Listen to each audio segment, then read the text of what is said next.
It's Monday, December 4th. I'm your host, Sarah Beal. On today's show, we talk with School Committee Chair Margot Weber. She tells us all about this week's school committee meeting. Then we'll meet Lauren Doan from the Advantage Program at Cape Cod Community College. And finally, we share a special segment from our friends at B2B TV. But first, let's get a look at today's top headlines. Construction on the new Hyannis Fire Station is ongoing. We get an update now from Hyannis Fire Chief Peter Burke. So Chief Burke, we're outside at we got the old fire station next to us, but we've got the wonderful new station going up behind us. How is the construction going so far? I know we're still in phase one, I believe, of construction the construction project. How's it all going? Correct, yes, so we are in phase one of what's ultimately a three-phase project. And phase one's going well, we're on schedule, we're on budget, and as you can see behind us, the work's going quickly. And with luck, it'll be weather tight in the not so distant future, and work will continue throughout the winter. Moving into phase two, which should happen probably late spring. Late spring, great. Has there been any hiccups or anything that have come up while they've been doing construction, or has it been pretty smooth sailing? Thus far, it's been smooth sailing. I think the winter time, the weather will play a large part in the process, but right now it's been really good so far. And we're fortunate to have a great building committee and owner's project manager working with us and a wonderful general contractor, so we've been fortunate in that regard. It sounds like you have a great team kind of working to make sure everything is going smoothly. I know I drive by this every day on my way to work, and just watching it go up, on the one hand it seems like, we've been waiting for so long, at the same time it's like it's going up so quickly. I mean, you can really see in the structure that's already up, like where the trucks are going to be, where the headquarters is going to be. So I mean, it's got to be exciting to see it kind of move every day. It really is, yeah. It's great to see the progress on a daily basis. And it's exciting for us because we know hopefully next April we'll be occupying phase one. So there's some excitement there on our part. Oh, that's wonderful. So what is involved in phase one that you'll be able to be? Is that going to be the bays where the trucks are going to go? Is that going to be offices? Sure, so both actually. So wonderful. Phase one is right behind us, obviously. And phase one will be the administrative section, the living quarters for the firefighters, as well as for the apparatus bays. So that will be completed next spring. And then phase two will be demolishing of the existing station. And then phase three is construction of the remaining station, which is some more apparatus bays and a maintenance bay. So the third phase is going to take over the footprint of the old station? Absolutely correct. Wonderful. Well, I love watching it go up. I know that the construction workers are hard at work getting it ready so that they can start working on the interior before it gets too cold, although it is a little cold today. It is getting chilly. So great. So thank you so much for giving us an update on what's going on with the fire station. Oh, you're welcome. Thank you. Okay. My guest today is Fire Chief Peter Burke. The Recreation Commission meets tonight at 5:30 in the Town Hall hearing room. On the agenda is a proposal for a Ragnar relay in May of 2018 by Mike Dion. They will get an update from the Open Space and Recreation Plan from Principal Planner Anna Brigham, as well as staff reports from Joe Izzo and Patty Machado. That meeting will air live right here on Channel 18. A new vendor is coming to the Barnstable Municipal Airport. Cape Cod Coffee of Mashpee will be taking over the cafe located in the airport terminal. They plan to open this month and will offer visitors and travelers pastries, bagels, muffins, grab-and-go salads, grab-and-go sandwiches, as well as their signature coffee. Free parking will be available to the public in designated spaces near the cafe. The Town of Barnstable Public Health Division will hold a flu clinic this week at the Hyannis Youth and Community Center. On Thursday, December 7th from 2 to 4 p.m., the clinic is open to town residents only, and the fee is just $3. For more information, you can call the Health Division at 508-862-4644. The 25th session of Inside Barnstable Town Government, a Citizens Leadership Academy, will begin Tuesday, January 30th. The Academy is an 11-week commitment with the goal of educating the citizens of Barnstable about the operations of town government, while also obtaining valuable feedback from those citizens participating in the Academy. To date, over 700 Barnstable residents and employees have taken part in the program. The classes will be on Tuesday evenings from 6:30 to 9 p.m. and will be held in various locations throughout the town. The program is free of charge and open to anyone who resides or works in the town of Barnstable. Class size is limited, so please register early to avoid the waiting list. Applications are available at the town manager's office or online at townofbarnstable.us.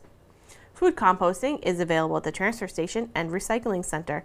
The goal of the program is to reduce the amount of food waste that gets thrown away with the trash, thereby reducing trash disposal costs. Residents with a current trash disposal sticker or recycling-only sticker may drop off their household kitchen scraps and food waste for composting at no additional cost. The collection barrels are located in one of the sheds used to contain recycled materials.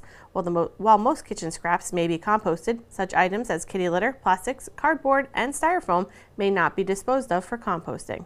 Up next, Margot Weber, the chair of the Barnstable School Committee. Margot, thank you so much for coming in again this month to join us to tell us all about what's going on with the school committee. It's always a pleasure. I'm happy to share what's going on in the district. Great. So let's start with last month's meeting. You guys actually met fairly recently, just about 2 or 3 weeks ago. Yes, this is a tight follow-up here. Yeah. I'm not used to it either. But let's kind of do a quick little recap of what happened at last month's meeting. Sure. Well, we, and as we're going to do this month, we continue to hear about community partnerships at our various district schools. Last month we heard from Hyannis West, which has a phenomenal community investment in that school, and the Enoch Cobb Early Learning Center. This week we're going to hear from, let me just double check this. Barnstable United Elementary and Barnstable Intermediate School. Great. We also heard, I'll just go through the things that we're following up for. Yeah. We had a first reading of proposed new core values, which is something that has been an ongoing process pretty much since Meg started, just taking a look at what is the long-term vision for the district and making sure that, you know, our public presentation matches what our commitment is and what our values are. So the first step in that was to come up with the district vision, which I've been reading at the school committee meetings. It's just a way to remind us what we're there for. Right. And next we're going to be adopting a new set of core values. And we had a draft of those presented at the last meeting. The committee that's working on that is doing a district survey, and then they'll come back if there's any changes. But I would be happy to share with the public what was presented to us, because I think it really says a lot about what we're all about, which was, you know, our core values are commitment. We are dedicated to the continuous learning and growth of all. Collaboration, we work together while keeping student needs at the center of all decision making. And community, we build strong, respectful partnerships that support student success. And we'd gone through this, there's like the structure to this is that it's the individual, the school community, and the greater community. So it's just building on those three elements for the district. And so we'll be talking about that again. Wonderful.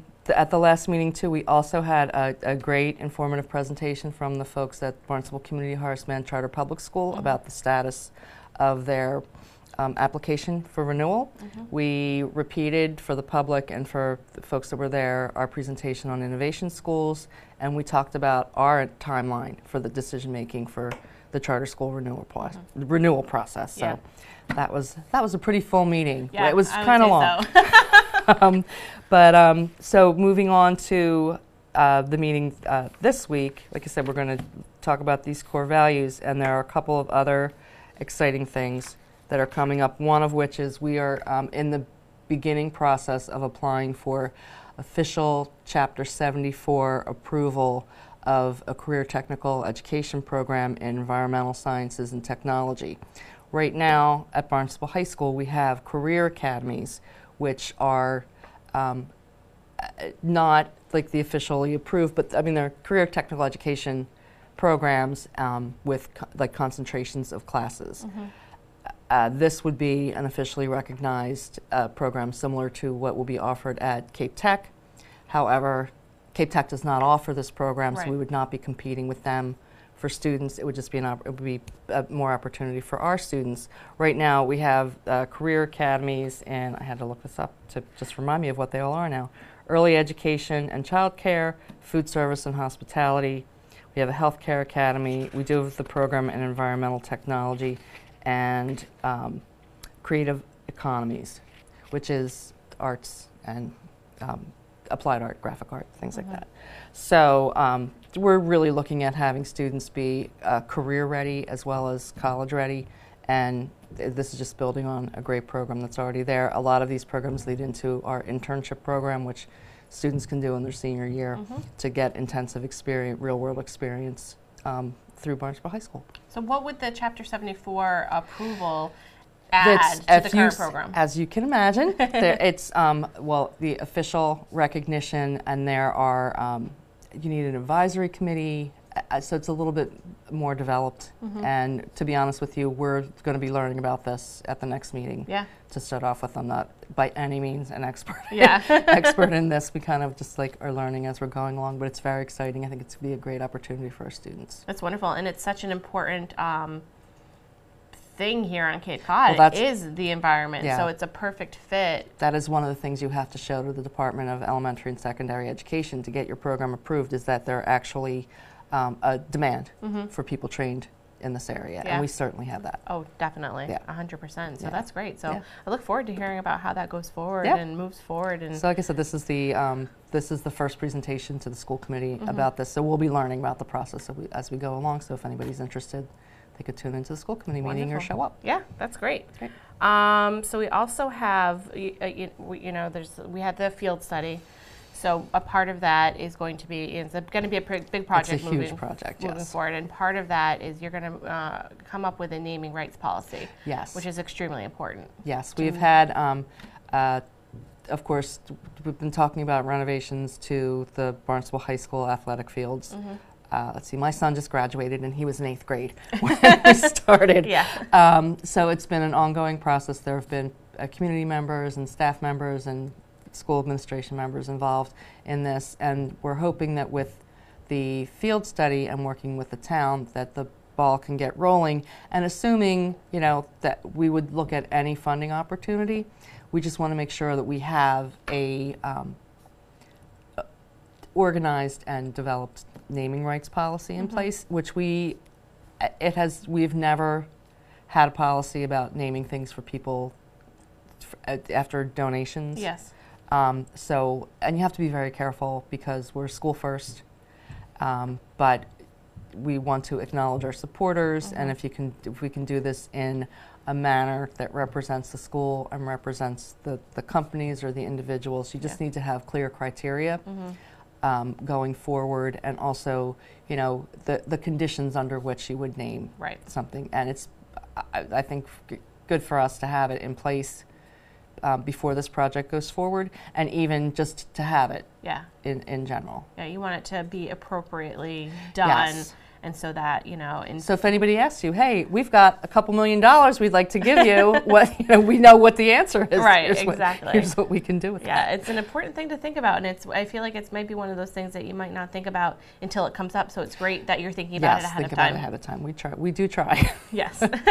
So the school committee is meeting this Wednesday at 7 o'clock right here in Town Hall in the hearing room. Is there anything else about this meeting coming up that you want to let our viewers be aware of? I think we've covered a lot of it. Like I said, the hearing about the community partnerships has really been eye-opening to me. It's the level of support that we have in the community, and the folks that come out and help our schools is really inspiring and impressive. So. And it's great that it's in every school in the district. Yes. It's not just, this school or that school. It's every school has community partnerships. And I would add that these are just things people have been quietly going about their business doing this. Yes. So this is the first time that we're really taking a look at this, and it's really been inspiring. Wonderful.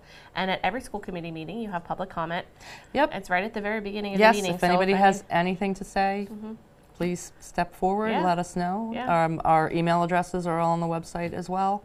So we are always anxious to hear what the community is thinking as well. Wonderful. Well, thank you so much for coming in. I look forward to chatting with you next month. Thank you for having me. My guest today is Margot Weber. She's the chair of the Barnstable School Committee. Coming up, we'll share a special segment from B2B TV, but first let's meet Lauren Doan. She's the director of the Advantage program at Cape Cod Community College. Laura, thank you so much for joining us today. We're going to talk about the Advantage program at Cape Cod Community College. So let's, tell me, I don't know anything about it. So let's start with what exactly the Advantage program is. Great. Thanks for having me, Sarah. Thank you. So the Advantage program is a federally funded program. We have a TRIO grant from the Department of Education, and we serve a couple of hundred students at Cape Cod Community College. And what we're really trying to do is create a smaller community within the college. So allowing students, whether they're new to the college or they're continuing on with their studies, to have a place to go, sort of a one-stop shop. So most students, particularly when they start college, whether they're coming out of high school or coming in to change careers or start college at an older age, they really feel like they have to know everything about what they're supposed to do and how to get their questions asked. But the truth is most of us don't even know what questions to ask. Just because you've been a successful high school student or a parent or a business owner doesn't mean you know how to do college. Right. So we really want to be that spot where people can come in, get their questions asked, and feel like they're allowed to ask the questions, or just say, like, I don't know what's going on, somebody help me. Right. And they can get started with us. We have a group of advisors, peer mentors, some additional tutoring, and just, again, a small community where people can hang out and talk to each other and not feel overwhelmed. That's wonderful. Yeah. It's great that the students have a place that they can go and ask questions and get answers and not feel any stigma or feel like they're, you know, oh, I should know this already, Exactly. or something like that. Where exactly are your offices located at Four Seas? So we're in the M.M. Wilkins Hall, which used to be the South Building. That's a little easier to find. And we're on the top floor, right next to the O'Neill Center for Accessibility. Wonderful. We have a couple of office spaces, as well as a small computer lab and resource center. So some books that people can borrow and just hang out and do homework in a smaller space. What would you suggest for, you know, students that are coming in? You know, when should they come and see you? Like at any time? Are you there all semester long? We are, yeah. We have a literal open door policy. So Nice. if the door is open and the chair is empty, it's yours. Nice. So any student is welcome to talk to a member of the Advantage staff. We do only work with students who are in associate's degree programs. And because of our funding, we're mostly interested in working with students who are thinking about maybe transferring on for a bachelor's degree after finishing their associates at Four Seas. So any current student or anyone who is planning to enroll in the next semester can come talk to us. If we're not a good fit for them, we'll help them find the resources they need. The college has a huge number.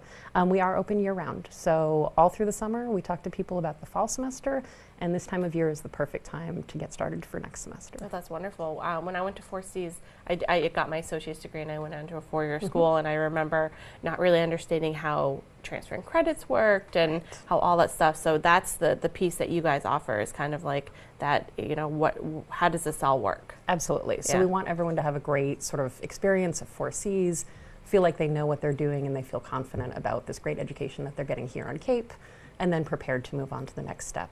We also do career advising because some people really know what they want to do and they're directed and they go in and it all works out perfectly, but that's not true for most of us, right? So life intervenes. We want to get to know our students as whole people.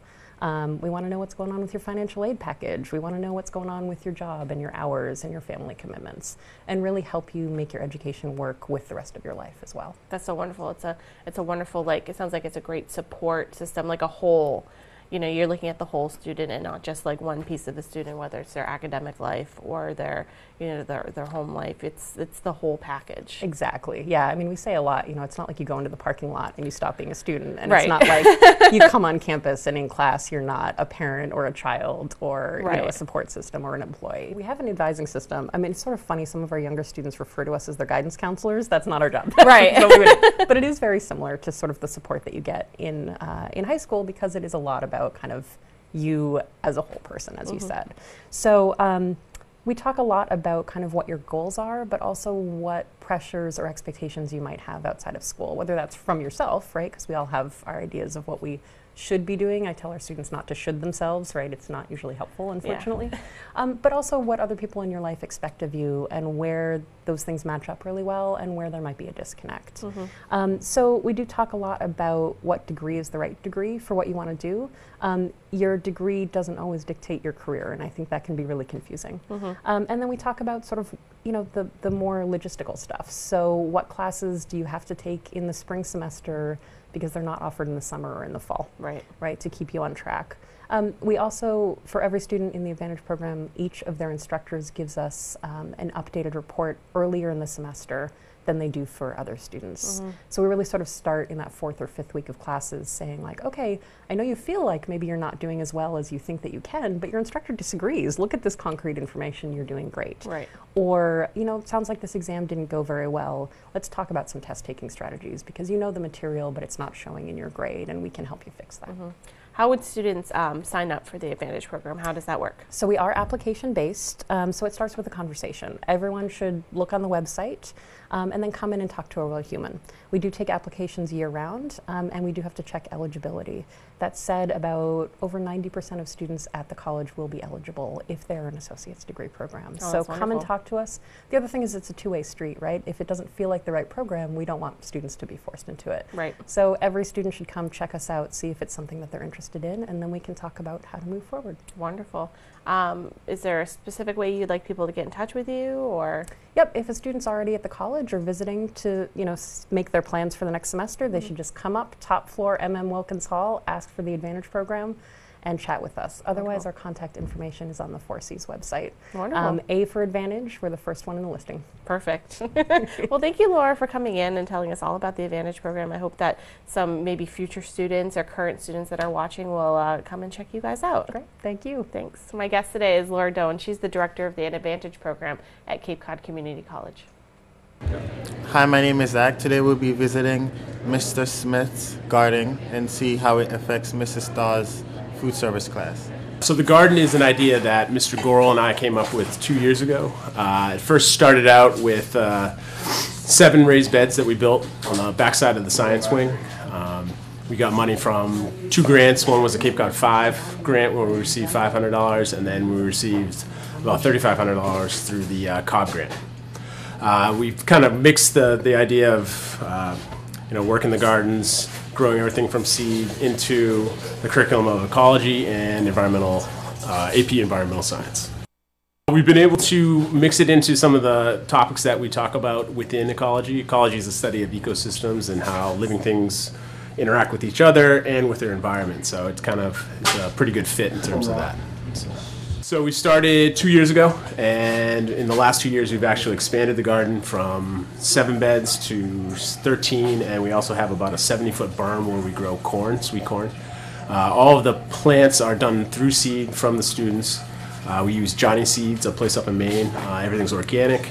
Most of the food that we end up growing is brought to Miss Daw down at food service, and then they use that food to prepare stuff for that class as well. So. Mr. Smith has been providing a lot of the fresh vegetables from the science department. They're growing out in the back of the building. So when we get the products, we kind of brainstorm as a group, and we had a lot of tomatoes this year, so we're making homemade tomato sauce. We did stuffed tomatoes just to try as a side dish, and all this product will be used in the bistro when we open in another month. So we're going to freeze the sauce after we make it, and the kids are breaking it down. They're blanching the tomatoes, they're pureeing them, and they're boiling them. And the product's going to be fresher. It's going to have more taste, more nutrients. Farm to table is so much healthier because it's not the nutrients aren't lost in transportation and things like that. Actually, a lot of these students have Mr. Smith and are seeing how the product is actually grown in science, and then they're coming into culinary and they're taking the vegetable and are seeing how the product is actually grown, and then they're taking the fresh vegetable, and they're actually making use with it. They're seeing the different things that they can do with it. Now let's take a look at this week's community calendar. The Barnstable Village Christmas Stroll will take place this Wednesday night from 6 to 8 p.m. on Main Street in Barnstable Village. Main Street will be shut down, and visitors can enjoy free food, Christmas carols, and so much more. For more information, please visit barnstablevillage.org. The Friends of the Barnstable Senior Center crafters have been working very hard knitting, sewing, and gathering items to sell that support programs which help seniors in need in the community. The holiday sale will highlight the beautiful, warm, and cozy Afghans, baby sweaters, trinkets, cards, and books. These sales will feature items for your holiday table, gifts for the loved ones, and so much more. Come down to the Senior Center on December 8th from 9 a.m. to 3 p.m. for the Friends of Barnstable Council on Aging Sunshine Crafters Holiday Sale. Let's now take a look at this week's board, committee, and commission schedule.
Thanks for joining us today. We'll be back tomorrow with another all-new show. On tomorrow's show, we'll get an update on the Senior Center with Senior Services Director Madeline Noonan, and we'll check in with DPW Director Dan Santos. For Barnstable Today, I'm Sarah Beal.